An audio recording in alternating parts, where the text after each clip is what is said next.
Oke, welcome back to my channel. Kembali lagi di YouTube channel Berita Sepak Bola.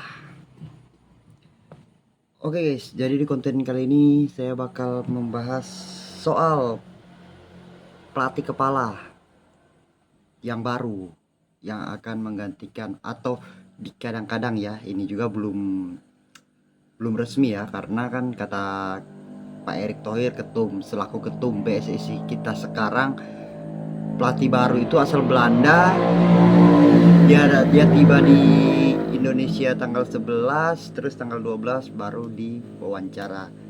Tapi udah digadang-gadang nih dari media-media besar, juga dari jurnalis-jurnalis eh, kepengurusan pelatih juga udah digadang-gadang yang bakal menggantikan Sintayong sebagai pelatih kepala selanjutnya timnas Indonesia adalah Patrick Kluivert, pemain legendaris Barcelona dan Ajax Amsterdam yang berasal dari Belanda, sesuai dengan apa yang dibicarakan oleh atau diutarakan oleh Pak Erick Thohir selaku ketum ya. Oke, di sini kita bakal bahas dulu uh, kontroversi si Patrick Kluivert ini ya, karena ternyata si Patrick Kluivert ini ada kontroversi juga di masa lalunya gitu guys. Jadi di sini saya bakal bahas kontroversinya dan uh, prestasi apa yang dicapai oleh Patrick Kluivert ini. Oke, disclaimer sebelum saya lebih lanjut, saya menginformasikan jangan nanti dibilang sok tahu apalah gitu kan, sok timnas atau tiba-tiba timnas gitu kan.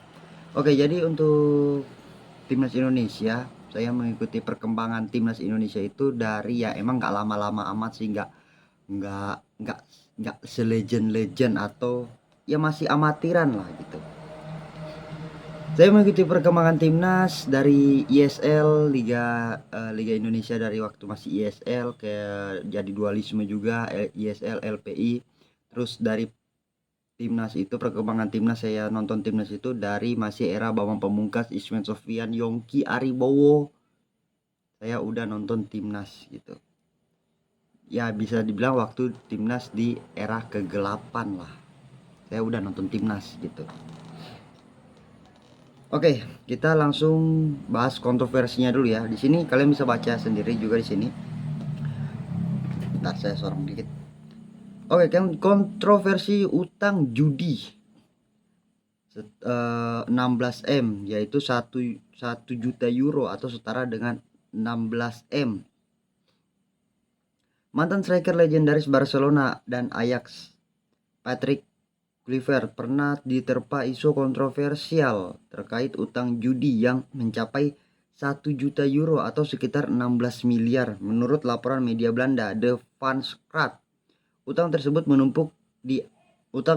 menumpuk antara 2011 hingga 2012 saat Kluivert melatih tim cadangan FC20. Jadi si Patrick Kluivert ini pernah menjadi pelatih cadangan 20 yang menjadi klub Meshilger sekarang ya.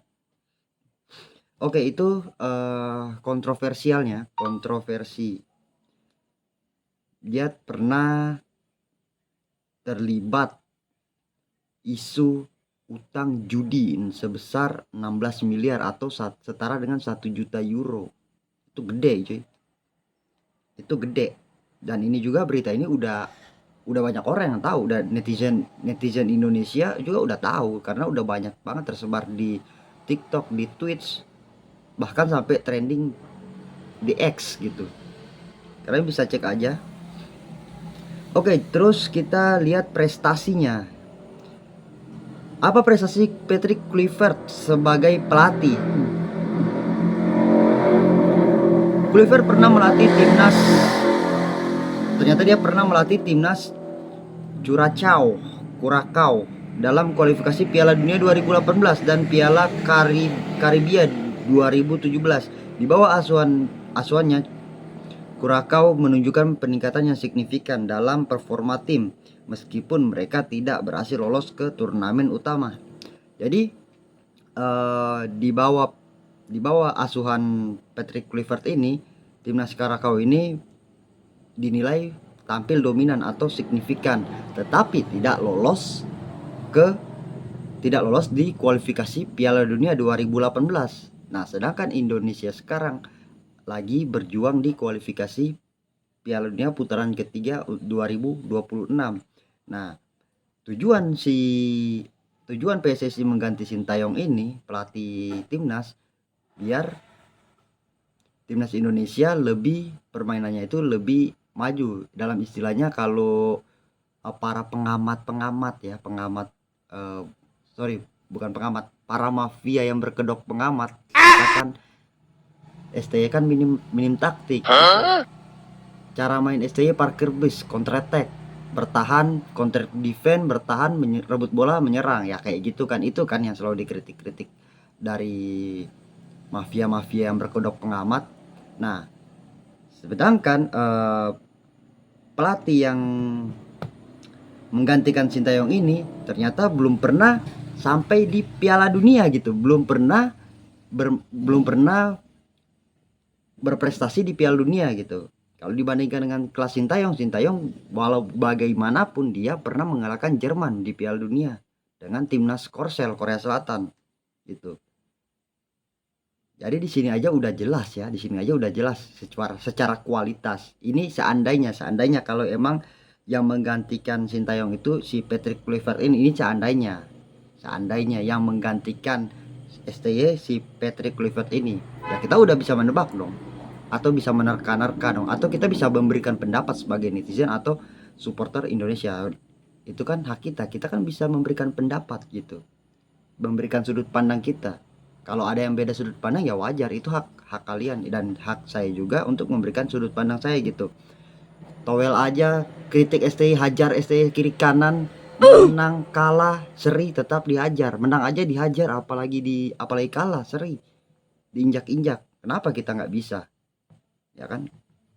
Kan kayak gitu, kenapa kita nggak bisa? Toel aja hajar kiri kanan Sintayong yang secara notaben udah membawa perubahan untuk timnas Indonesia secara taktik, permainan, disiplin, udah membawa Indonesia ke era yang lebih baik lah. Tetap aja dikritik habis-habisan, tetap aja dihajar, tetap aja dibilang minim taktik, miskin taktik, nggak punya plan A, plan B, plan C, plan Z. Ya kita juga sebagai, itu kan sudut pandang mereka, hak mereka. Jadi kita juga mempunyai sudut sudut pandang sendiri gitu. Jadi untuk ekspektasi kita ya kan, target awal PSSI sama Sintayong itu di round 3 itu kan awalnya peringkat peringkat 3 dan 4. Kita tidak mengejar runner up gitu. Karena ya grup C ini kita ketahui juga bersama grup neraka gitu. Yang dimana ada Jepang, Aussie, Australia, Bahrain dan China. Itu semua mereka secara ranking FIFA di bawah 100 dunia, sedangkan Indonesia ada di 100, waktu masuk 120-an, 125 kalau nggak salah, sebelum kalah dari AFF ini ya.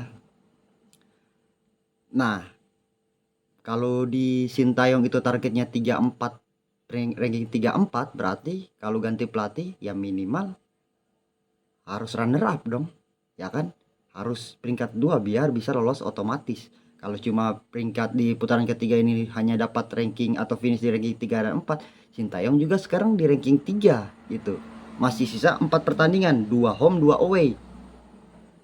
Kalau misalnya cuma pelatih yang pelatih baru yang menggantikan Sintayong terus cuma finish di peringkat 3 dan 4, ya Sintayong juga kalau finish untuk mencari finish 3 dan 4 sangat-sangat terbuka peluangnya gitu.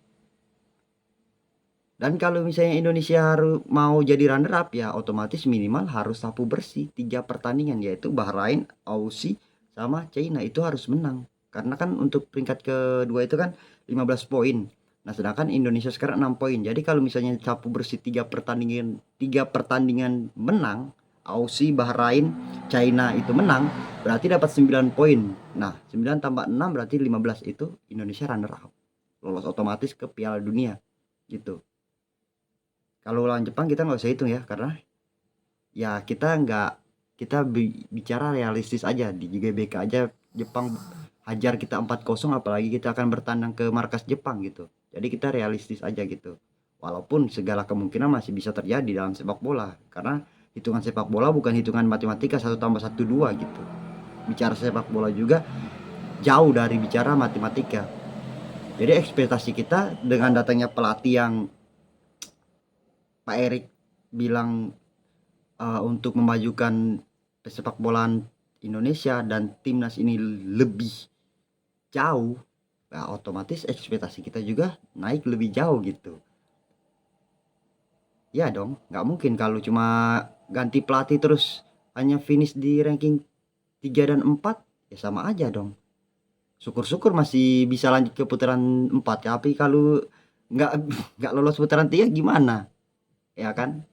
Nah, jadi gitu. Jadi untuk timnas Indonesia tetap kita harus dukung, kita harus support timnas Indonesia kita, negara kita harus dukung. Bukan berarti Sintayong dipecat ganti pelatih terus kita nggak respect lagi ke timnas Indonesia. Kita tetap respect. Saya pribadi juga saya tetap respect ke Indonesia ya. Ingat, saya respect ke Indonesia dan saya bakal dukung Indonesia, timnas kita, timnas saya gitu, timnas gue. Kita bakal dukung terus timnas Indonesia, bakal kawal timnas Indonesia, dan harapan saya juga siapapun pelatihnya semoga bisa membawa timnas Indonesia ke jalan yang lebih baik gitu, dan harus lebih baik dari Sintayong gitu.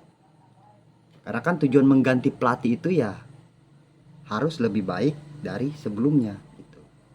Kalau mengganti pelatih, tujuan mengganti pelatih itu hanya untuk lebih hancur dari sebelumnya, ngapain gitu. Oke, sampai sini dulu konten kita kali ini. Kita bakal update terus berita bola seputar timnas.